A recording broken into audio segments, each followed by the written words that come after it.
Hello, everybody. Welcome back to Norwich Talk on what is an absolutely scorching hot day. I am hiding away from the sun for very obvious reasons.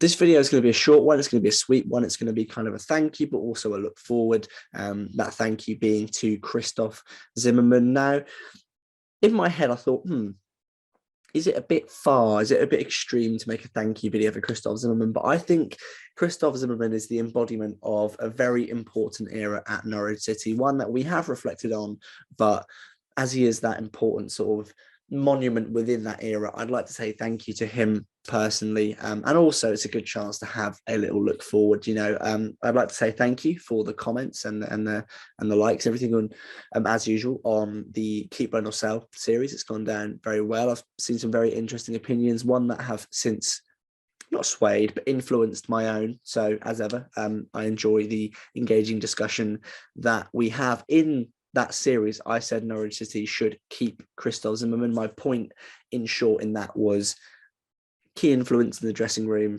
probably good for young players, but also knows his place in terms of maybe accepting and knowing that he's not good enough to be part of this Norwich City playing squad going forward. And for that reason, to be honest, best of luck to you, Zimbo.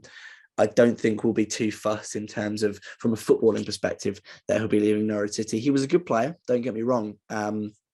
A little bit shaky in his first season at Norwich, but he has been an important part on the pitch. We must stress, as well as off it, in that first title-winning campaign was very good. He was always very composed on the ball. I always thought he was really good in the air as well as with the ball at his feet. I thought he was very comfortable. You could clearly see that Daniel Farke and this Norwich City team around him had a good influence and had a positive impact on the way and the confidence that he would play with, which, it's massive compliments to him, to quote Daniel Farke himself, compliments to him.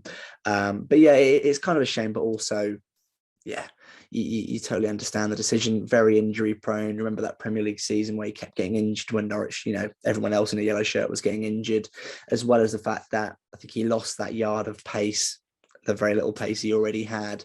And he played a couple of times last season and just looked quite slow on the ball, which is difficult in the sense of he was never allowed to build rhythm, but at the same time, you don't get that time to really adapt in modern football before we start judging, do you? But Christoph Zimmermann, fantastic player. He's going to Bundesliga 2, SV Darmstadt, which is a good move for him in the German Championship. I'm not sure what his role there would be. I imagine it's a much more comfortable place for him to live back in Germany. He's a very intelligent bloke, Christoph Zimmermann, so the decision from his perspective will be one that he's happy with.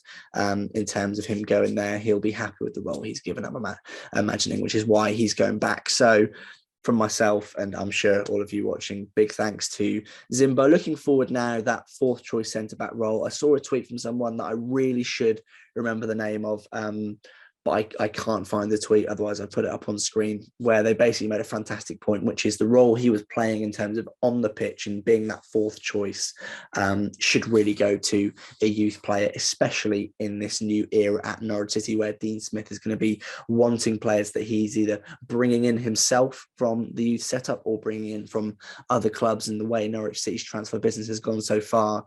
And by that, I mean lack of transfer business. It kind of seems like maybe he's going to have to dip into that sort of pool of players that there is in the 23s. Jonathan Tompkins, I think is the name that we are often seeing brought into the discussion of being in contention for the sort of starting centre-back role. So I think it's good that it's a younger player because there's a lot more longevity. Zimbo's only sort of 29 really, so he's not that old, but if you're looking at an 18, 19, 20-year-old, and as I said, this new era at Norwich City where a direction needs to start to be made, bringing in a younger player, forging a new philosophy, it should be Dean Smith's main priority, which it has been. I think they're all my points. In terms of transfers, I've seen a couple of links. I think there was one for Delap. I think there are some nothing links. There's a young lad from Chelsea who Norwich and a bunch of other clubs have been linked with.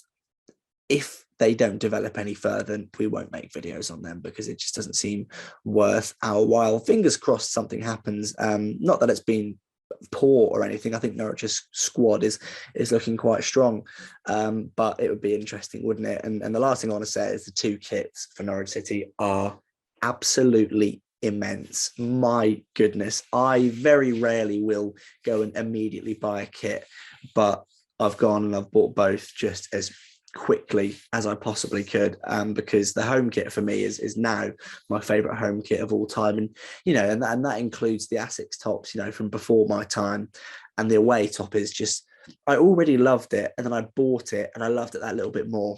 Looks so nice. Norwich obviously beat Marseille in that, a very impressive win, some really good goals, a wonderful finish from Sorensen, but I'm sure Dean Smith will be more so pleased with performances from Ono Hernandez and the assist from Rashica, because they're sort of the more, that's the sign of a growing football team rather than a screamer from Lungi.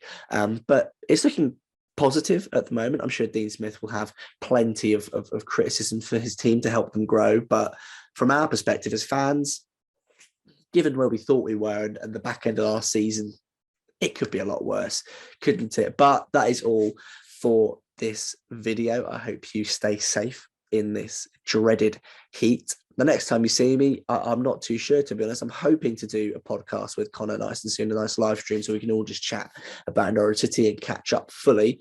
But until then, I'll see you in the next one.